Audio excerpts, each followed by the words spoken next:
First of all Chiranjeevi garu, we all love you. And అరే చిరంజీవి గారికి పద్మవిభూషణ్ వచ్చింది, అందరూ వేసుకోండి. ఫస్ట్ ఆఫ్ ఆల్ మీకు తెలుసా అసలు ఇండిపెండెన్స్ వచ్చినప్పటి నుంచి ఇండియాలో ఒక 300 మందికి వచ్చింది పద్మవిభూషణ్. అంత రేర్ అవార్డ్ అది. అది చిరంజీవి గారికి మన తెలుగు స్టేట్స్ నుంచి వచ్చింది. మనం అందరం చాలా గర్వంగా ఫీల్ అవుతున్నాము. సో చిరంజీవి గారికి చప్పట్లు అందరికి. First of all let's celebrate. Thank you Vijay. ఇప్పుడు చిరంజీవి గారు, నేను క్వశ్చన్లకు వచ్చేస్తా. నాకు చాలా డౌట్లు ఉన్నాయి. ఫస్ట్ ఆఫ్ ఆల్ అంటే నేను మీ ఏవి చూస్తున్నప్పుడు మా అందరికీ మీ జర్నీ తెలుసు. ఆ జర్నీ చూసినప్పుడల్లా మళ్ళీ లోపల ఎమోషన్ కలుగుతుంటుంది. ఇప్పుడు నేను ఈరోజు ఇక్కడ ఉంటానని నేను ఎప్పుడు అనుకోలేదు. ఫర్ ఎగ్జాంపుల్ మా నాన్న మిమ్మల్ని ఫస్ట్ టైం షేర్ చేసినప్పుడు మా నాన్న కన్నీళ్ళు వచ్చేసినాయి. ఎందుకంటే మిమ్మల్ని స్క్రీన్ మీద చూసి ప్రేమించి అదొక ఎమోషన్. ఎస్పెషలీ ఆ టైమ్స్లో అదొక విపరీతమైన ఎమోషన్. అలాంటిది మా కొడుకు వల్ల నేను చిరంజీవి గారితో స్టేజ్ మీద ఉన్నా, నన్ను కౌగిలించుకుంటున్నారు అన్నది ఇంటికి వచ్చిన తర్వాత కూర్చొని మాట్లాడుకునే ఎన్నో రోజుల మొన్నటి వరకు కూడా మాట్లాడుకునే ఇన్సిడెంట్ అది. అంత స్ట్రాంగ్ ఎమోషన్. సో నాకు తెలియదు, మా నాన్నకు తెలియదు మేము ఈరోజు ఇక్కడ ఉంటామని. మీరు ఎప్పుడన్నా ఊహించారా ఈరోజు మీరు మెగాస్టార్ చిరంజీవి అవుతారని?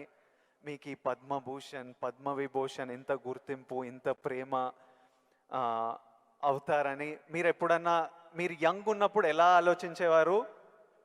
ఎప్పుడన్నా ఊహించారా? ఇది నా ఫస్ట్ డౌట్. ఆ ఊహ ఒకే రోజు మొదలవలేదు. నా ఇంట్రెస్ట్ నేను అలా పెంచి పోషించుకుంటూ వెళ్ళే తరుణంలో నాకు కొన్ని విజువల్స్ అనేది నాకు కనపడుతూ ఉండేవి, ఊహించుకుంటుండేవాడిని. దానికి కారణం బహుశా నాకు చిన్నప్పుడు ఏర్పడిన చిన్న తారసపడినటువంటి చిన్న ఇన్సిడెంట్స్. నేను 10th క్లాస్లోను డిగ్రీల్లోనూ డ్రామాలు వేసినప్పుడు, కాలేజీ బెస్ట్ యాక్టర్ వచ్చినప్పుడు, స్కూల్ బెస్ట్ యాక్టర్ వచ్చినప్పుడు నేను నడుచుకుంటూ వెళ్తుంటే అందరూ ఇతనే ఆ సినిమాలో ఆ కథలు అవి ఆ నాటికలో చేసింది అది అని అందరూ పొగుడుతుంటే మొత్తం చాలా గర్వంగా ఉండేది. అది రుచి మరిగే నేను ఆ రకంగా నా మైండ్ సెట్ లేదా ఒక బీజం లాంటిది నాకు ఆ క్షణానే పడింది అనుకుంటాను నేను నటుడు అవ్వాలని. ఒక నటుడైతే ఇంతమంది అటెన్షన్ ఉంటుందా? మన కాలేజీ ఫస్ట్ వచ్చినా సరే ఇంతమంది మన ఇంకా చూడరే, అలాంటిది నటుడు అయితే సెలబ్రిటీ అయితే ఇంత ఇదిగా ఉంటుందా అన్నది అక్కడి నుంచి దాన్ని నర్చర్ చేసుకుంటూ పెంచి పోషించుకుంటూ అలా వచ్చిన అవకాశాలను సద్వినియోగం చేసుకుంటూ ఆల్వేస్ నా దృష్టి ఏంటంటే నేను ఎదురు నడుచుకుంటూ వెళ్తుంటే కొన్ని 100 మంది 1000 మంది నన్ను చూస్తారు, చూడాలి అంటూ అలా day after day, year after year పెరుగుతూ వచ్చినమాట వాస్తవం.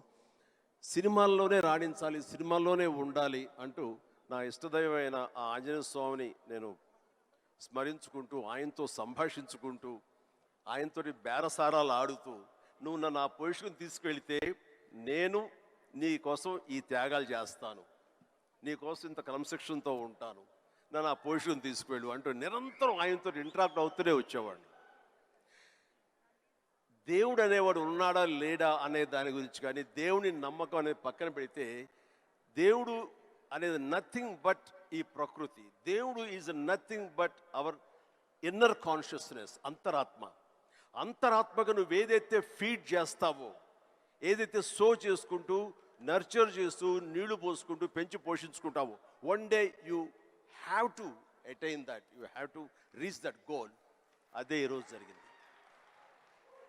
ఇప్పుడు మీరు కాబట్టి నీకు షార్ట్ ఆన్సర్ ఎస్, ఊహించారు, ఈ పొజిషన్ రావాలని ఊహించారు, అందుకే వచ్చారు. మీరు ఓకే స్కూల్లో నటించారు, ఆ ప్రేమ మీకు నచ్చింది, ఈ పొజిషన్ సినిమా మీకు ప్రేమ, సినిమాలో ఈ పొజిషన్కి రావాలనుకున్నారు, ఊహించారు. కానీ ఫస్ట్ టైం ఆ డెసిషన్ మీరు తీసుకొని మీ అమ్మా నాన్న వాళ్ళతోనూ చెప్పింటారు కదా, ఇప్పుడు ఊరు నుంచి సిటీకి రావాలి, నా కెరియర్ ఇదనుకుంటున్నాను అన్నప్పుడు మీ ఫ్యామిలీ వాళ్ళు ఎలా రియాక్ట్ అయ్యారు దానికి? నా అదృష్టం కొద్దీ మా నాన్నగారికి కూడా చిన్న సినిమా పిచ్చి ఉంది, అందుకని ఆయన అందులో రాణించలేకపోయారు. కానీ కొడుకు వెళ్తానంటే ఆయనకి ఇష్టమే, కానీ ఏమో అక్కడ పరిస్థితులు ఎలా ఉంటాయో, ప్రతికూల పరిస్థితులు ఏముంటాయో, తను రాణించగలడా లేదా అన్నది నాకున్నంత నమ్మకం నాన్నగారికి లేక సంశయించారు. లేదు నాన్న, నేను ఖచ్చితంగా వెళ్తాను, అది ఇది నువ్వు జస్ట్ పంపించు అని అంటే, సరే నాన్న అయితే వెళ్ళు, ఇన్స్టిట్యూట్ చేరతానన్నావు కాబట్టి, టెక్నికల్గా నేను నేర్చుకుని వస్తున్నావు అంటున్నావు కాబట్టి I will appreciate and welcome it. But only thing is, ఒకవేళ రాణించలేకపోతే ICAW చేరు, నైట్ కాలేజెస్, అదేనా టైం వేస్ట్ లేకుండా ఉంటుందంటే ఆయన కోసం చేరేది తప్ప, నేను అందులో డౌట్ ఉండి అటు కాకపోతే ఇటు అనే డౌట్ నాకు లేదు. అందుకని ఆయన కోసం చేరాను. 6 నెలల్లో ICWA ఆపేశాను. ఇదే కంటిన్యూ చేసి వచ్చాను ఫిల్మ్ ఇన్స్టిట్యూట్. ఫిల్మ్ ఇన్స్టిట్యూట్లో ఉండగానే మొదటి సినిమా, ఆ తర్వాత రెండో సినిమా, ఆ సినిమా ఫినిష్ అవ్వకుండా మూడో సినిమా, అట్లా వరుసగా వచ్చినాయి విజయాలు. I proudly I can say, నాకు భగవంతుడు ఆఫీసులకి ఫోటోలు తీసుకెళ్ళి, సార్ ఇది నా ఫోటో సార్, నేను యాక్ట్ చేస్తాను సార్ అని చెప్పే ఒక పరిస్థితి నాకు కల్పించలేదు. అది చాలా గర్వంగా ఫీల్ అవుతాను. ఆ భగవంతుడు, ఆ ఆల్మైటీ నాకు ఇచ్చేటువంటి ఒక ప్రైడ్గా ఫీల్ అవుతాను. నేను ఎవరికి ఎక్కడికి ఏ ఆఫీస్కి వెళ్ళలేదు నేను. ఆ ఫస్ట్ సినిమా మీకు ఎట్లా వచ్చింది సార్? అది కూడా కాకతాళీయం. అంటే ఇది చాలామంది తెలిసేమో అనుకుంటున్నాను. నేను మళ్ళీ మళ్ళీ చెప్పరా వద్దా, ఆపేద్దామా? సరే చెప్తాను అయితే. ఓకే, నేను ఇన్స్టిట్యూట్ చేరుతున్నాను 78 మేకి నా ఫిలిం ఇన్స్టిట్యూట్ కోర్స్ అయిపోతుంది 1978కి. 77 ఇనీషియల్గా అంటే జనవరి ఆ ప్రాంతంలో నా స్నేహితుడు సుధాకర్ అని, వాడు మంచి అవకాశం వచ్చింది. కానీ పునాది రాళ్ళు అనే సినిమాలో 5గురిలో ఒక వేషం చేయాల్సి వచ్చింది. ఆ వేషం చేస్తే నా సినిమాలో నువ్వు చేయలేవు, వద్దు అని భారతీ రాజా గారు అన్నారు. నాకు వెళ్ళి వాళ్ళ దగ్గర నో చెప్పాలంటే భయంగా ఉంది, నువ్వు కొంచెం వస్తే కనుక నేను నో చెప్తాను, కొంచెం ఉంటుందంటే వాడికి భరోసాగా పదరా వెళదాం అని చెప్పి వెళ్ళాను. అండ్ వెళితే చేయంటే అదేట్లాగా సడన్గా మేము ఫిబ్రవరిలో పెట్టుకున్నాం షూటింగ్, రాజమండ్రిలో అన్ని సెట్ చేస్తున్నాం, రాకపోతే ఎట్లాగా అది దానికి లేదంటే నాకు గొప్ప అవకాశం వచ్చింది. కిళకే పోగు రైలు, తూర్పుకు వెళ్ళే రైలు అని ఆ సినిమా తమిళ్లో. అండ్ దానికి సరే ఏమైతే చేయడండి, మావాడు అనవసరం, వాడు కెరీర్ పాడు చేయకండి, పదరా అని వచ్చాను. ఆగి ఒక నిమిషం, నువ్వు చేస్తావా అని. నేనా, నా ఫిల్మ్ ఇన్స్టిట్యూట్ మేక్ అవుతుంది, అప్పుడుగా నేను చేయకూడదు, ఇట్స్ కమిట్మెంట్ అని మ్యాండేట్ అన్నాను.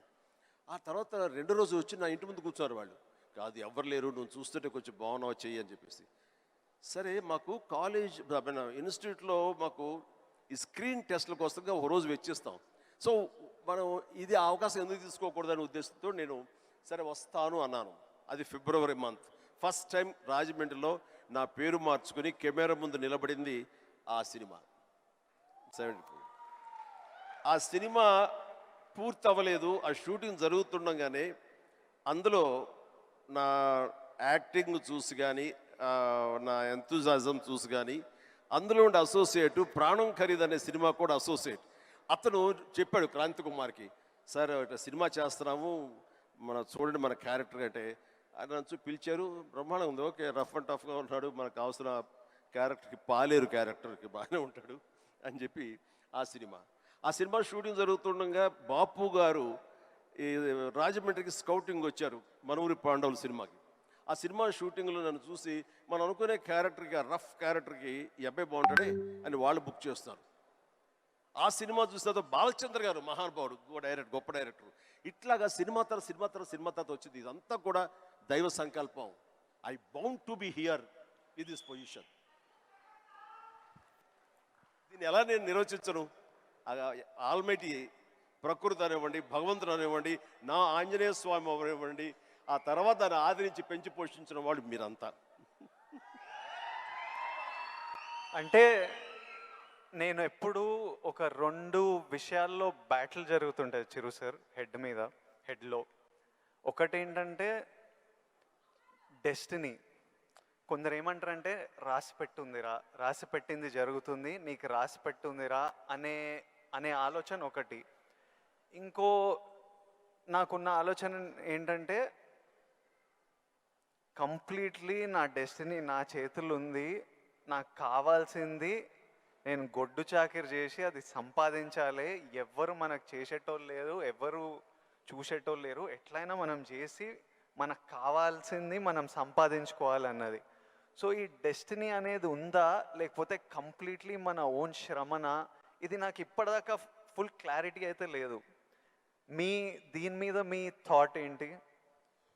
డెస్టినీ అనేది ఎక్కడో ఏమి లేదండి. ఆ డెస్టినీ క్రియేట్ చేసేది కూడా మనమే. మనం క్రియేట్ చేసుకోవాలి. నా పాత్ ఎలా ఉండాలి, దట్ ఈస్ మై డెస్టినేషన్, నా డెస్టినీ ఇది. దాన్ని అచీవ్ అవ్వాలంటే నేనే చేయాలి, అది రీచ్ అవ్వాలంటే నేనే కష్టపడాలి, అక్కడ రీచ్ అవ్వాలంటే నేనే పరిగెత్తాలి, నేనే నడవాలి, నేనే కష్టపడాలి అని మనం అనుకుంటుండగా మన పాత్ మనమే లేచి చేసుకుంటూ ముందుకు వెళ్ళాలి తప్ప ఎవరు రెడీమేడ్గా ఉండి జన్మజన్మల ముందు ఇలా రాసిపెట్టి ఉంటుందంటే ట్రాష్. నేను నమ్మను. మనం సాధించుకోవాలి. మన భవిష్యత్తుకి మనమే ఇంజనీర్స్, మన భవిష్యత్తుకి మనమే నిర్మాతలం. ఎస్, మనమే ఆ డెస్టినేషన్ అన్నది, ఆ డెస్టినీ అనేది మనమే ఏర్పాటు చేసుకోవాలి. మనం ఏర్పాటు చేసుకుంటేనే అక్కడ ఉంది అది. ఇంకోటి, ఇప్పుడు ఈరోజు నేను ఇక్కడ ఉన్నాను, 10 ఇయర్స్లో నేను ఎక్కడ ఉంటానో నాకు తెలియదు. అలాగే మీకు తెలుసు, మీకు విజువల్స్, నాకు కూడా నేను 20-25 ఉన్నప్పుడు నాకు కొన్ని విజువల్స్ కనిపించేటివి. ఇట్లా నేను నిలబడ్డ జనాలు, అరుపులు, ప్రేమ, సినిమా ఇట్లా నాకు కనిపిస్తుంటుంది. మీకు కూడా మీరు చెప్తున్నప్పుడు అది నేను కనెక్ట్ అయ్యా. అది ఆ విజువల్స్ కనిపించినా ఈరోజు నేను ఇక్కడ ఉంటా అని నాకు తెలియదు. 10 ఇయర్స్ తర్వాత ఎగ్జాక్ట్లీ లైఫ్ ఎలా ఉంటుందో మనకు తెలియదు. మీరు ఇంత జర్నీ చూశారు కాబట్టి మీకు ఆ విజువల్స్ కనిపించాయి, ఈరోజు ఇక్కడ ఉన్నారు. కానీ మధ్యలో స్ట్రెస్ తీసుకున్న రోజులు ఉండింటాయి, డౌట్ పడ్డ రోజులు ఉండింటాయి. ఇట్లాంటివి మీకు ఏం జరిగింది, దాన్ని ఎలా డీల్ చేశారు, మాకేమన్నా అడ్వైస్? ఎందుకంటే వీళ్ళందరికీ కూడా 5 ఇయర్స్లో ఎక్కడుంటారు, 10 ఇయర్స్లో ఎంత పెద్దగా అవుతారు, ఏం ప్రాబ్లమ్స్ వస్తాయో మనకు ఎవరికి తెలియదు. మన శ్రమ మనం చేయాలి 100%. బట్ ఇమోషనలీ, మెంటలీ, సైకలాజికలీ ఎలా ఉండాలో I think there is no better than this man and his journey. ఎవరి లైఫ్ కేక్ వాక్ కాదండి. అండ్ ఏది కూడా, దేనికి కూడా షార్ట్ కట్స్ లేవండి. చాలా హర్డిల్స్ ఉంటాయి, తర్వాత ఎగుడు దిగుళ్ళు ఉంటాయి, ఎత్తు పల్లాలు ఉంటాయి, జయాపజయాలు ఉంటాయి, ఎగ్జైట్మెంట్లు ఉంటాయి, డిప్రెషన్లు ఉంటాయి. ఇవన్నీ కూడా తట్టుకుని వచ్చిన వాడిని, అవన్నీ నాకు జరిగినాయి. ఒకే ఒక ఎగ్జాంపుల్గా చెప్పాలంటే, నా మైండ్ సెట్ ఎలా ఉండిందంటే, ఒక ఉదాహరణకి చెప్పేస్తాను. న్యాయం కావాలనే సినిమా, శారద గారు ఆఫ్టర్ లాంగ్ గ్యాప్ రీఎంట్రీ, ఆవిడ ఒక డిఫెన్స్ లాయర్, నా తరపున కొంగర జగ్గయ్య గారు ఒక డిఫెన్స్ లాయర్, రాధిక ఒక దాంట్లో ఉంది, క్రాంతి కుమార్ గారు పైన క్రేన్లో ఉండి ఆయన కొంచెం ఆపరేట్ చేస్తారు, though is a producer. And 300-400 మంది, ఇప్పుడు ఇక్కడ ఎంతమంది ఉన్నారు ఈ హాల్లో అంతమంది జూనియర్ ఆర్టిస్ట్ తోటి ఉంది. అది లాస్ట్ వర్డిక్ట్ ఆ న్యాయం కావాలి సినిమాకి. సో అందరూ రెడీ ఉన్నారు, నేను బయట ఉన్నాను. అసిస్టెంట్ డైరెక్టర్ వచ్చి పిలిచిన తర్వాత గబగ వచ్చేస్తే నా బోన్లో నేను నుంచున్నాను. అందరూ ముందు ఆయన, ఏంటండి మేము కూడా పిలవాలా, వచ్చి ఇక్కడ పడి ఉండారా మీరు, ఏంటంట అప్పుడే సూపర్ స్టార్ అనుకుంటున్నారు మీరేమన్నా, ఉండండి ఇది పెద్ద పెద్ద యాక్టర్లు లేరా, జగ్గయ్య గారు, శారద గారు అనేసరికి ఒక్కసారి గుండె పిండేసెట్ అయింది విజయ్. ఇందులో నా తప్పే ఉంది, బయటే ఉన్నాను, ఫ్లోర్ బయట, వాళ్ళు పిలిచారు, వచ్చాను, కూర్చున్నాను, ఎదురు తప్పేంటి, ఎందుకు అలా అరుస్తాడు, పైగా క్రెయిన్ పైన ఉండేసరికి ఆయన అరుపులు అందరికీ వినపడుతున్నాయి. అలాగే కామ్ అయిపోయాను. ఆ రోజు మధ్యాహ్నం భోజనం చేయబుద్ధి కాలేదు. సాయంత్రం ఇంటికి వెళ్ళిపోయిన తర్వాత నా ల్యాండ్ ఫోన్ వచ్చింది. నేనే క్రాంతి కుమార్ని మాట్లాడుతున్నాను. చెప్పండి సార్. ఏం లేదు, శారద జ్ఞాపక శక్తి లేకో ఏమో తెలియదు, ఫిల్మ్ తినేస్తుంది. అప్పట్లో కోట 400 లేదా 500 అడుగులు మాత్రమే ఇచ్చేవాళ్ళు రోజుకి. ఆయన స్ట్రెస్లో ఆయన ఉన్నాడు, ఆయన కోపాన్ని దాన్ని నా మీద చూపించుకున్నాడు. బట్ అది కాదు నన్ను ఎంత నిర్వీర్యం చేస్తుంది, ఎంత డిప్రెస్ చేస్తుంది, ఇంతమంది ముందు నేను ఎంత అవమానానికి గురవుతాను అనుకున్నాను. కానీ ఆయన అన్న మాటలు, అవమానం అన్నీ పక్కన పెట్టి ఒక్క మాట మాత్రం నా మైండ్లో ఉండిపోయింది. అప్పుడు మీరు సూపర్ స్టార్ అనుకుంటారా అని. ఎస్, అయి చూపిస్తా. ఆ ఒక్క ముక్క మాత్రం నా మైండ్లో, నా మదిలో ఉండిపోయింది. కసి పెరిగింది. ఈ అవమానాన్ని, దాన్ని ఆయన మీద రెవెంజ్ తీర్చుకునే కంటే కూడాను దాన్ని నేను ఎదుగుదలకు నా స్టెప్స్గా నేను వాడుకున్నాను. ఇది వాస్తవం విజయ్. ఇలాంటివి చాలా జరిగినాయి. నా అవమానాలకు కూడా నాకు అనుకూలంగా మార్చుకున్నాను. అందుకని నా ఎవరి మీద ద్వేషం లేదు. ఎవరు ఏమన్నా సరే, ఏ అవాకులు చవాకులు పేలినా సరే ఇలా కూర్చొని నవ్వుకుంటూ ఉంటాను. ఎస్ సార్, ఎందుకంటే ఎంత హార్డ్వేర్ వచ్చాడు నాకు మాత్రమే తెలుసు. అంత హార్డ్వేర్ వచ్చాడు నాకు ఇవన్నీ తట్టుకో నా దాకా రాదు. That's it. ఇప్పుడు మీరు కూర్చొని మీ రీల్ పడుతుంటే ఇంద్రాలో మీరు చూసింటారు, చూడాలనిలో మిమ్మల్ని మీరు చూసినప్పుడు మీకు ఏమనిపిస్తుంటుంది సార్? ఇప్పుడు ఇంద్రాలో షోరీల్లో మీరు చేసిన ఇప్పుడు 25 years నుంచి లాస్ట్ 25-30 yearsలో మీ సినిమాలన్నీ డిఫరెంట్ ఏజ్ గ్రూప్లో మీ మెంటాలిటీ డిఫరెంట్గా ఉండింటుంది. అప్పుడు మీ ఇమోషన్స్, మీ స్ట్రగుల్స్ డిఫరెంట్గా ఉండింటాయి. మీ టెన్షన్లు ఏదో సినిమాకి ఇప్పుడు నాకు ఈరోజు ఫ్యామిలీ స్టార్ రిలీజ్ అవుతుంది. నా షోరీలు ఎప్పుడైనా వేసినప్పుడు నాకు ఎవడే సుబ్రహ్మణ్యంది పడుతుంటే ఆర్ పెళ్లి చూపులది పడుతుంటే నాకు సడన్గా ఆ రోజు నేను ఎంత భయపడుతున్నా నాకు గుర్తొస్తుంటుంది. అంత భయపడాల్సిన అవసరం లేకుండానే అని ఇప్పుడు అనిపిస్తుంది. కానీ ఆ రోజు ఎవరైనా వచ్చి చూస్తారా సినిమా, మన ఫ్యూచర్ ఏంటి, ఆ ఫస్ట్ సినిమాలు ఉంటాయి కదా. కొన్ని సినిమాలు చూసినప్పుడు అర్జున్ రెడ్డి అప్పుడు చూసినప్పుడు అప్పుడు ఎంత ర్యాష్గా ఉండేవాడిని, యంగ్ ఉండేవాడిని, మన జుట్టు వేరేలా ఉంటుంది, మన బాడీ వేరేలా ఉంటుంది, మన ఫీచర్స్ వేరేలా ఉంటాయి. మమ్మల్ని మనం చూసుకున్నప్పుడే ఒకలాగా విచిత్రంగా అనిపిస్తుంటుంది, ఇమోషన్స్ వస్తుంటాయి. అలాంటిది మీరు ఇవన్నీ iconic films, for example Indra అయితే మేమంతా అసలు mad about Indra. Most of your films మీకేమనిపిస్తుంటుంది మీరు చూసినప్పుడు? నాకు పెద్ద తేడా ఏం లేదు. ఇప్పుడు మ్యూజిక్ వేసి వేడం బిట్ ఏమంటే వేసేస్తాను. ఇప్పుడు అప్పట్లో అలా వేశారు, ఇప్పుడు చూస్తుంటే ఇప్పట్లో అప్పట్లో ఆ రెండు నాకు ఇష్టం లేని పదాలు. ఎందుకంటే అప్పట్లో అన్నావంటే ఇప్పట్లో నువ్వేమి లేనట్టే అని నాకు అస్సలు అట్లా అస్సలు కాదు. ఇప్పుడు ఇంకెక్కడో ఉన్నారు. అప్పట్లో కదా అని అనుకోను నేను ఇప్పుడేం డెలివరీ చేయగలను, ఇప్పుడేం ఇవ్వగలను అనేది నా ఆలోచన. అలాగే ఉంటుంది. ఇప్పుడు మీరు అన్నట్లు ఇందాక షోరీలు చూస్తుంటే వైనాట్ వేస్తాను ఇప్పుడు కావాలంటే ఎస్ అనిపిస్తుంటుంది. దానికి కావాల్సిన అంటే ఫిజికల్గా అప్పుడంత యాక్టివ్గా ఉంటామా లేదనే దాని మీద ఎస్ మనది మభ్య పెట్టుకోకూడదు. కానీ బట్ మిగతా ఎనర్జీ కానీ జోష్ కానీ అదే హుషారు, అదే రక్తం, అదే తీరు అంటే మాత్రం ఏం తేడా లేదు. అదే కానీ ఒకటి మీరు అన్నట్లుగా నేను అర్జున్ రెడ్డిలో చూస్తుంటే ఆ రోజు నా కాన్ఫిడెన్స్, నేను నా హెయిర్ స్టైల్, నా పొగరు ఇవన్నీ చూస్తుంటే అవన్నీ మీ పెట్టుబడులు. ఎస్, అది మీ క్యారెక్టరైజేషన్. నా ఉద్దేశం, నా సలహా ఏంటంటే ఎప్పుడు వాటిని వదులుకోకండి. అవన్నీ కూడా మీకు మీ క్యారెక్టర్ నిలబెట్టేటటువంటి మీ చుట్టూ ఉండే కంచు కోటలవి. దాని నుంచి ఎప్పుడు షార్ట్ అవడం కానీ దాన్ని అలా ఉండదు. ఎప్పుడు అదే పొగరుతో ఉండండి, అదే యాటిట్యూడ్తో ఉండండి. You will be loved by many millions of the people. అది మీ ఎస్సెట్. అది ప్రతి వాళ్ళకి ఒక ఎస్సెట్ ఉంటుంది. నేను తల్లగా అరే ఏమో దొబ్బుతున్నారు ఏంట్రా బాబు అన్నానుకో, ఆ డైలాగ్ నాకు అతకదు, నీకు అతుకుతుంది, నేను లైక్ చేస్తాను అట్లా. అందుకని మన దగ్గర ఏవే ప్లస్ పాయింట్స్ ఉంటాయో వాటిల్లోనే మనం ఓన్ చేసుకోవాలి, వాటితోనే మనం ఇంటరాక్ట్ అవ్వాలి, వాటితోనే మనం అట్రాక్ట్ చేసుకోగలగాలి. అందుకనే అవి మీ అసెట్స్ ఏమున్నాయో అవి ముందు గుర్తించాలి. ఏ క్వాలిటీస్ అయితే ప్రజలు, ప్రేక్షకులు, ముఖ్యంగా మీ అమ్మాయిలు లైక్ చేస్తున్నారో దాన్ని మాత్రం వదులుకోవద్దు. Please do it. Thank you sir. ఇంకొకటి మన ఇన్ఫ్లుయెన్సర్స్ తరపున ఇప్పుడు మనం రిలీజ్కి ఎట్లా స్ట్రెస్, మొన్న చాలామందితో మాట్లాడుతుండే, మనం రిలీజ్కి ఎట్లా ఫీల్ అవుతామో, సినిమా మంచిగా ఆడాలి, మంచిగా ఆడకపోతే మనకు ఎనర్జీ పోతుంది కొన్ని రోజులు. వాళ్ళకు మనకి ఇయర్లీ 1-2 ఉంటే వాళ్ళు రోజు ఒక రీల్ పెడుతుంటారు, రోజు ఒక వీడియో పెడుతుంటారు, ఆర్ వీక్లీ పెడుతుంటారు. పెట్టిన ప్రతిసారి వాళ్ళకి ఆ రీల్ ఎంత రీచ్ అయింది, ఎంతమంది చూశారు, ఎన్ని లైక్లు వచ్చాయి, వీటి మీద చాలా స్ట్రెస్ పడుతుంటారు. మళ్ళీ మనకు క్రిటిసిజం వచ్చినట్టు వాళ్ళకి క్రిటిసిజం వస్తుంటుంది.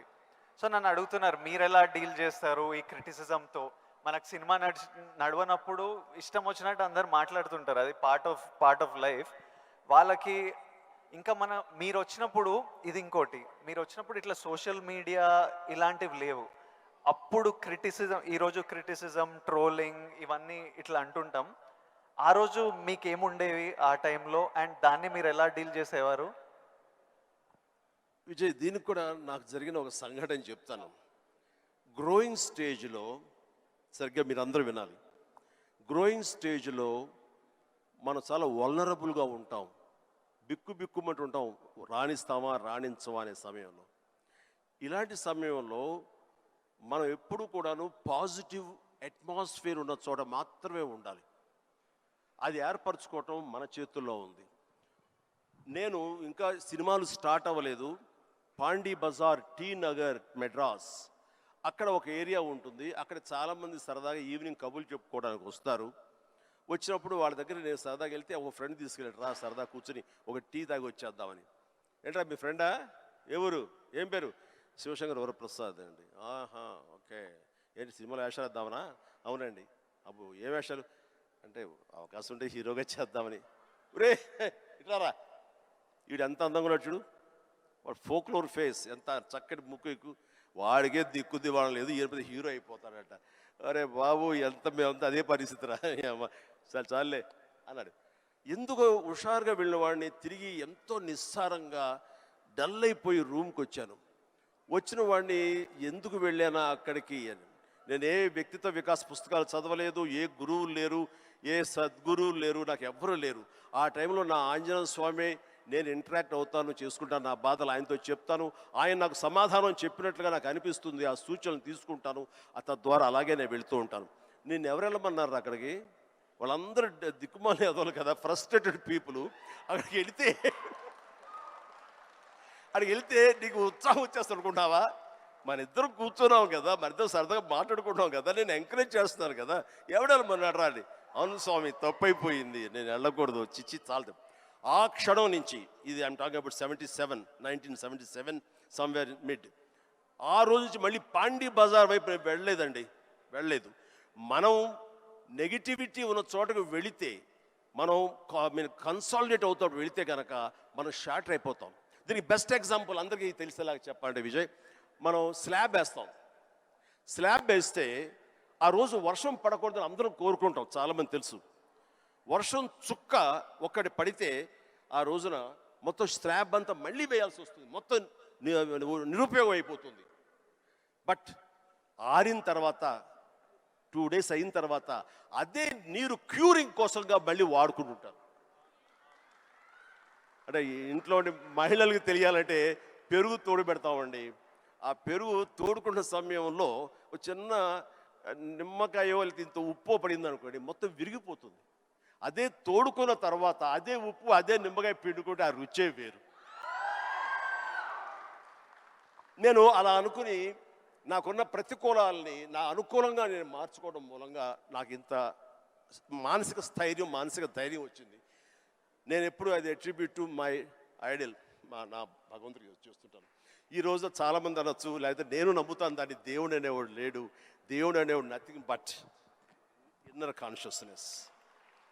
బట్ అది చిన్నపిల్లలకి చెప్పకూడదు, చిన్నపిల్లలకి చెప్తే కన్ఫ్యూజ్ అయిపోతారు. సో భగవంతుడు ఉన్నాడనే నమ్మండి, భగవంతుడి ఇంటరాక్ట్ అవ్వండి. ఇవన్నీ కూడా లేటెస్ట్ స్టేజ్లో ఇవి నాతో నేను సంభాషించుకోవడం తర్వాత తెలుస్తుంది. బట్ ఎస్, దట్ హౌ నేను మలుచుకుంటూ ఈ స్టేజ్కి వచ్చాను. ఇప్పుడు ఒక చిన్న కాంప్లికేషన్ సార్, మా జనరేషన్ ఇప్పుడు కొత్తగా మీకు కూడా మనందరికీ ఒక చిన్న కాంప్లికేషన్ ఏంటంటే, అప్పుడు వీళ్ళు ఫ్రస్ట్రేటెడ్ వాళ్ళు పాండీ బజార్లో కూర్చున్నారు, అక్కడ వెళ్ళొద్దు, నెగిటివిటీ నుంచి దూరంగా ఉండాలి, మనం ఎందుకు అక్కడ వెళ్ళాలని దూరంగా ఉండి మీ పని మీద మీరు ఫోకస్ చేశారు.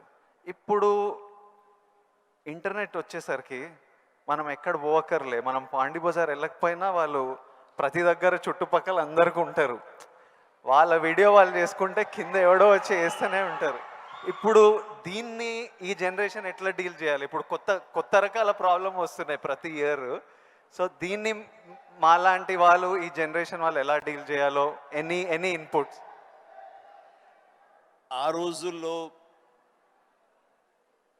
మాకు ఇలాంటి సోషల్ మీడియా ఇది లేక, ఏదైనా సరే అంతర్మదనంలోంచి పుట్టుకొచ్చేటువంటి ఆ రిజల్ట్, ఆ నవనీతం అంటామో ఏమంటామో క్రీమ్ అంటామో, అదే మమ్మల్ని ముందు నడిపిస్తుంది. కానీ ఈ రోజున ఎవరికి ఏ డౌట్ వచ్చినా ఏమొచ్చినా అబండెంట్ ఇన్ఫర్మేషన్ ఈరోజు మన చేతిలో దొరుకుతుంది. బట్ ఓన్లీ థింగ్ ఈజ్ నువ్వు దాన్ని పాజిటివ్ సైడ్ విష్ చేస్తున్నావా, నెగిటివిటీ సైడ్ విష్ చేస్తున్నావా. నెగిటివ్ సైడ్ అనేది చాలా ఈజీగా అట్రాక్ట్ అయిపోతాం మనం. అది ఎగ్జైట్మెంట్ ఇచ్చేస్తుంటుంది అండ్ ఎక్కడ లేనటువంటి హుషారుని ఇచ్చేస్తుంటుంది. అది అలా కాదు, ఇది హుషారు ఇవ్వకపోవచ్చు, బట్ ఇది జీవితాన్ని ఇస్తుంది. రెండిట్లో ఏది కావాలి నువ్వు కోరుకోవాలి. కోరుకుంటే రెండింటికి సంబంధించిన ఇన్ఫర్మేషన్ ఫుల్లెస్ట్గా నీ చేతుల్లో ఉంటుంది. ఎప్పుడు ఏ డౌట్ వచ్చినా సరే ఇంకో గురువుని ఎవరు అడగక్కర్లేదు, జస్ట్ నీ ఫింగర్ టిప్స్లో నీకు ఉంటుంది. దీనికి మార్గం ఏంటి, ఎలా ఉండాలి ఏంటి అని చెప్పే గురువులు ఎంతోమంది ఉన్నారు. అందుకని నేను కూడా ఏం చేస్తుంటే జపనీస్గా వాళ్ళ సేయింగ్స్ కానివ్వండి, ఇలాంటివి కొన్ని ఉంటాయి. అవన్నీ నేను మధ్య మధ్యలో వస్తుంటే వాటిని ప్రిజర్వ్ చేసుకుంటుంటాను, అన్ని కంపెల్ చేసుకుంటూ తీరుగా ఉన్నప్పుడు వాటిని చూస్తూ ఉంటాను. అవి 1-2 సార్లు నేను ఓన్ చూసుకుంటుంటే నా క్యారెక్టర్ అది హెల్ప్ అవుతాయి అనుకుంటాను. అలాగా ఈరోజు నిజంగా బోల్డ్ అంత ఇన్ఫర్మేషన్ ఉంది. అండ్ సీక్రెట్ అనే ఒక బుక్ నేను ఒక 20 ఏళ్ల క్రితం చదివాను. అది నా ఎంత ఇన్ఫ్లుయెన్స్ చేసింది, ఎంత ఉపయోగపడింది నాకంటే అంత ఇంత కాదు. అట్లాగే డే టు డే లైఫ్లో నేను ఎలా ఉండాలి అంటంలో డోంట్ స్వెట్ స్మాల్ స్టఫ్ అనే ఒక బుక్ ఒకటి ఉంది. నేను పెద్ద రీడర్ ఏం కాను, బట్ ఎవరైనా సజెస్ట్ చేసిన అంటే ఈ బుక్ చదువుతుంటే ర్యాండమ్ ఒక పేజీ తీస్తే ఒక ఇన్ఫర్మేషన్ ఉంటుంది. అందులో ఎలా నడుచుకోవాలనే దాని మీద ఉంటుంది.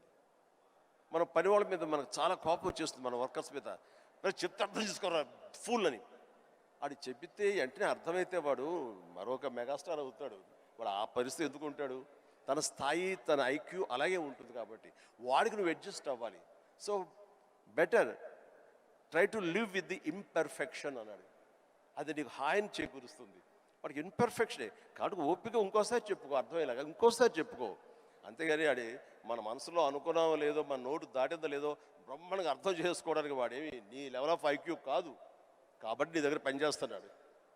సో అట్లాగా ప్రతి నా రొటీన్ లైఫ్లో నన్ను నేను చక్కగా నా జీవితం తీర్చిదిద్దుకోవడానికి ఈరోజు మీరన్న ఈ ఇన్ఫర్మేషన్ సోషల్ మీడియా నాకు ఉపయోగపడుతుంది.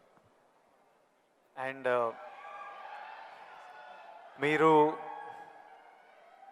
మీరు మెగాస్టార్ అవ్వకముందు మీరు కూడా ఒక మిడిల్ క్లాస్ ఫ్యామిలీ నుంచి వచ్చారు. వీళ్ళంతా మీరు ఈ సక్సెస్ చూసే ముందు all of you have come from struggling families, wanting to change your life, wanting big dreams. We wanted to know, I personally wanted to know, మీకు మీ ఇప్పుడు mega star, mega family, huge family అందరికీ మీరు guiding light, founder, origins. ఇవన్నీ అవ్వకముందు మీకెవరు ఒక family star? మీ family star ఎవరు? Course మా నాన్నగారే నా ఫ్యామిలీ స్టార్. నాన్నగారు ఎవరికైనా సరే ఆయన ఫ్యామిలీని ఎలా చూసుకుంటారు అనేది నేను ఆయన దగ్గర నుంచి నేర్చుకున్నాను. నాకు మా ఫ్యామిలీ హీరో అయినా, నా ఫ్యామిలీ స్టార్ అయినా మా నాన్నగారే. మా అమ్మకు 5-6 మంది చెల్లెళ్ళు ఉండేవాళ్ళు. మా తాత చనిపోయారు, వీళ్ళ దిక్కులేని వాళ్ళు అయిపోయేవాళ్ళు. మా నాన్నగారికి అరాకొర జీతం అయినా సరే ఆ జీతంలో వాళ్ళ మరదలను కూడా చేరదీసి అందరికీ పెళ్ళిళ్ళు చేసి వాళ్ళందరినీ తన బిడ్డలా చూసుకున్నారు. నాకు అనిపించింది ఫ్యామిలీ వాల్యూస్ కాపాడుకోవడానికి ఒక వ్యక్తి అనేవాడు నిర్ణయించుకుంటే వాళ్ళకి ఎలాంటి ఢోకా లేదు. అందుకనే నేను కూడా ఫ్యామిలీస్కి ఎంత విలువిస్తాను అనేది నేను సురేఖ కలిపి, ఫ్యామిలీ ఎంత ఎదిగినా ఎవరి ఫీల్డ్లో వాళ్ళ ఎంత హైట్స్కి వెళ్ళినా ఒక్కొక్క అకేషన్లో మనందరం కలిసిగా మనం ఉండాలి. ఆ 3-4 డేస్ మనం కలిసి ఉండటం మూలంగా మళ్ళీ ఉండే ఇన్హిబిషన్స్, భేషజాలు, చిన్న అరాకొర ఉండేటువంటి మిస్అండర్స్టాండింగ్స్ ఇవన్నీ కూడా సమసిపోయి మనం ఎంతో మళ్ళీ మన బాండింగ్ చాలా స్ట్రాంగ్గా ఉంటుంది. సో ఇదే విధంగా మనం వెళ్ళొచ్చు అంటాం. మొన్న ఈ మధ్య సంక్రాంతికి అలాగే కలిసాము. దానికి ఎన్ని నెలలు ఎఫర్ట్స్ ఉన్నాయో తర్వాత పక్కన పెట్టి, ఎందుకంటే అందరూ సెలబ్రిటీసే కాబట్టి. బట్ దాని రిజల్ట్ ఏంటి, అమెరికా మేము వెళ్ళినప్పుడు ఏమంటే ఆ ఫోటో చూస్తుంటే ఇంత బిజీ పీపుల్ ఇలా కలిసి సంక్రాంతి బాగా స్పెండ్ చేస్తున్నారే, మనం ఇలాగే ఉంటాము, మనం కూడా అనుకుని కలవచ్చు కదా, ఎందుకు కలవం అనేది ఆ ఫోటో మాకు ఎంత ఇన్ఫ్లుయెన్స్ చేస్తుంది. ఆ పిక్చరు ఇది మీరు ఎంత గ్రేట్ మెసేజ్ ఇచ్చారు మీరు అనేది అంటుంటే ఓ థ్యాంక్ యూ అనుకున్నాను. మీరందరూ కలిసి సెలబ్రేట్ చేస్తుంటే మేమంతా చాలా ఎంజాయ్ చేస్తాం. మీరు దోశలు చేస్తుంటారు అందరి కోసం. మీరు ఎలాంటి సినిమాలు చూడడానికి ఇష్టపడతారు Chiru sir? What films do you enjoy watching?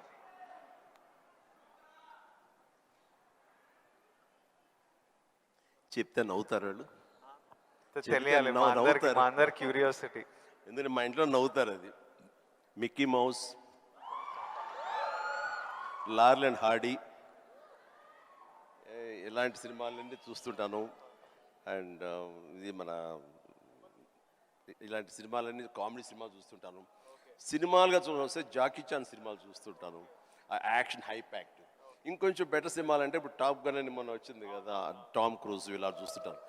ఏమంటే ఆ లవ్ స్టోరీ ఉన్న చూసారా మీరు, ఎంత బాగుంది టైటానిక్ షిప్, మీరు చూడాలంటే వావ్ గ్రేట్ మూవీ ఎస్ అన్నాను, కానీ నేను దాన్ని చూడలేకపోయాను. అంటే ఏదో విషాదం, బాధ, అది అన్ని. అందుకనే నేను సినిమాలకు సంబంధించి మాత్రం లైట్ హార్టెడ్ ఫిలిమ్స్ చూస్తాను. అందుకే నాకు మా గ్రాండ్ డాటర్స్ మాత్రం మంచి మ్యాచ్ అవుతుంటుంది. అందుకని వాళ్ళు ఎంతసేపటికి కోకో మిలన్ ఇలాంటివి కొన్ని చూస్తుంటారు, నేను కూడా వాళ్ళతో కూర్చొని చూస్తూ ఉంటాను. వాళ్ళు వెళ్ళిపోతారు కానీ ఇంకా అలా చూస్తూనే ఉంటాను. ఏమండి ఆపేయండి వెళ్ళిపోయాడు, అవునా కదా బాగానే ఉందని. అంటే ఆ మిక్కీ మౌస్ వాటిలో ఉండే టైమింగ్ అని అది కానీ ఆ క్రియేటివిటీ చాలా ఇంట్రెస్టింగ్ ఉంటుంది, అలా చూస్తూ ఉంటాం. అందుకనే నవ్వుకుంటారు ఎవరైనా సరే. And one last question sir, మన లైఫ్, ఐ నో పర్సనలీ నా లైఫ్ చాలా మారిపోయింది లాస్ట్ 10 yearsలో. మీ లైఫ్ ఎంతో మారిపోయి ఉంటుంది ఫ్రమ్ మీరు స్టార్ట్ అయినప్పటి నుంచి ఈ రోజుకి. కానీ నాకు ఇంకా నా హెడ్లో ఇంకా ఆ పిల్లోడిని, ఎందుకంటే నేను 25 years వరకు ఒక లైఫ్ చూశాను, ఇప్పుడు 34.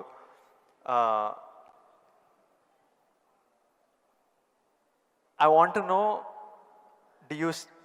ఇంకొన్ని అలవాట్లు అలా ఉండిపోతాయి. ఫర్ ఎగ్జాంపుల్ కొన్ని మిడిల్ క్లాస్ అలవాట్లు, అలానే మీరు ఎంత లగ్జరీ ఎంత డబ్బు చూస్తున్నా కొన్ని హ్యాబిట్స్ అలా ఉండిపోతాయి. ఫర్ ఎగ్జాంపుల్ నేను ఇప్పటిదాకా నా షాంపూ బాటిల్ అయిపోతే ఇంకా దాంట్లో నీళ్లు నింపి ఇట్లా షేక్ చేసి పోసుకొని అప్పుడే బాటిల్ పడేస్తాను, లేకపోతే నా వల్ల కాదు పడేయడం. అట్లాంటిది మీకేం హ్యాబిట్స్ ఉన్నాయి ఈ రోజు వరకు? నా మనసును టచ్ చేసావు. నేను నా గోడు చెప్పుకుంటాను. లైట్లన్నీ ఆన్ చేసి వెళ్ళిపోతానండి, నేను మళ్ళీ వెళ్ళి అన్నీ ఆఫ్ చేసుకుంటూ వెళ్తానండి. టెల్ మీ ఒక 5 చెప్పండి ఇలాంటివి. అలాగా తర్వాత హీటర్ ఆన్ చేస్తారు, గీజరు, అంత స్నానం అయిపోతే వెళ్ళిపోతారు. నేను ఎత్తుక్కుని గీజరు ఆన్ చేస్తాను. ఇప్పుడు టెన్షన్ ఎక్కువైపోయి ఏం చేస్తారంటే నా మొబైల్లోనే మా ఇంట్లో ఉండే ఆల్ లైట్స్, ఏసీస్ ఇవన్నీ. మీరు నమ్మరు, ఇవాళ చరణ్ ఏదో బ్యాంకాక్ వెళ్ళిపోయాడు, వెళ్ళిన తర్వాత ఆవిడ ఫ్లోరు క్లోజ్ చేశారు. ఏమన్నా లైట్లు ఆన్ చేసి వెళ్ళిపోయారు ఏంటో చెప్పేసి మొబైల్ యాప్ ఓపెన్ చేసి, అరే చాలా 5-6 లైట్లు ఆన్ చేస్తున్నాయి, ఎవరికోసం ఇవి చూసుకోరు వ్యవహారాలు అని చెప్పేసి మొత్తం అంతా కలిపి అన్నీ ఆఫ్ చేసుకుంటూ వచ్చాను. దీన్ని మిడిల్ క్లాస్ మెంటాలిటీ అంటారు. ఇది అవసరం. ఈ రోజున వాటర్ కూడా ఎక్కువ. Yes thank you. ఈ రోజున నువ్వు అంటున్నావు నువ్వు షాంపూ చెప్పావు కదా, నేనేం చేస్తాను చెప్పనా, అయిపోయిన సోపులన్నీ కలిపి గట్టిగా కంప్రెస్ చేసి, ఇది నిజమండి నమ్మరు, ఇది చెబితే సో ఇలా నీళ్లు పోసుకుని కుదించి ఆఖరిగా షాంపూ అది నేను వాడతాను. అందుకనే ఆయన చెప్పగానే ముందు నాకు చాలా రిలేట్ అయ్యాను నేను. సో సోప్ ముక్కలన్నీ కలిపి కంప్రెస్ చేసి అదో సోప్ లాగా వాడి అది వాడతాను. అంటే ఇది మన మెంటాలిటీ అలా ఉంది, అలా చేయాలి. ఈ రోజున అలాగే వాటర్ కూడా నేను చెప్తాను, ఈ వాటర్ క్రైసిస్ రాబోతున్నందుకు ఈ మధ్య మేము బెంగళూరులో హౌస్ కట్టామండి. బెంగళూరులోనే ఎంత నీటి ఎద్దడి ఉందని మీకు అందరికీ తెలుసు. అక్కడ ఇంకుడు గుంటల్లాగా పెట్టి వాటర్ని గ్రౌండ్లో ఆ వాటర్ బెడ్స్ మెయింటైన్ చేయడం కోసం ఎవరు ప్రయత్నాలు చేయలేదు. అలాంటివి చేయాలని చెప్పేసి నేను 1 year బ్యాక్ అన్నీ ఏర్పాటు చేశాను. ఇప్పుడు ఈ మధ్య దాన్ని ట్వీట్ చేశాను, ఇలా చేశాను బెంగళూరులో నా ఇంట్లో. ఇది ప్రతి ఒక్కరు చేసే కనుక ఆ నీటి రిజర్వ్ కన్జర్వేషన్ మనం ప్రొటెక్ట్ చేసుకోవచ్చు అని చెప్పేసి చాలా అవసరం అండి. ఇది ఇలాంటివన్నీ కూడా చూసేవాళ్ళకు ఉంటుంది. రేపు పొద్దున మేము సంద కలిపి సోపు ముక్కలని మడతపెట్టి అని రాస్తారు, అది ఎగత్తాళిగా రాస్తారు. మీరు దాని నుంచి నీతిగా రాయండి, 10 మందికి ఉపయోగపడుతుంది. వాటర్ ఇంత జాగ్రత్తగా మన షాంపూలు కానీ విజయ్ దేవరకొండ, చిరంజీవి లాంటి వాళ్ళు ఇలా వాడుతున్నారు. వాళ్ళు సూపర్ స్టార్స్ అయ్యి ఉండొచ్చు, లగ్జరీ లైఫ్ అయితే అయి ఉండొచ్చు.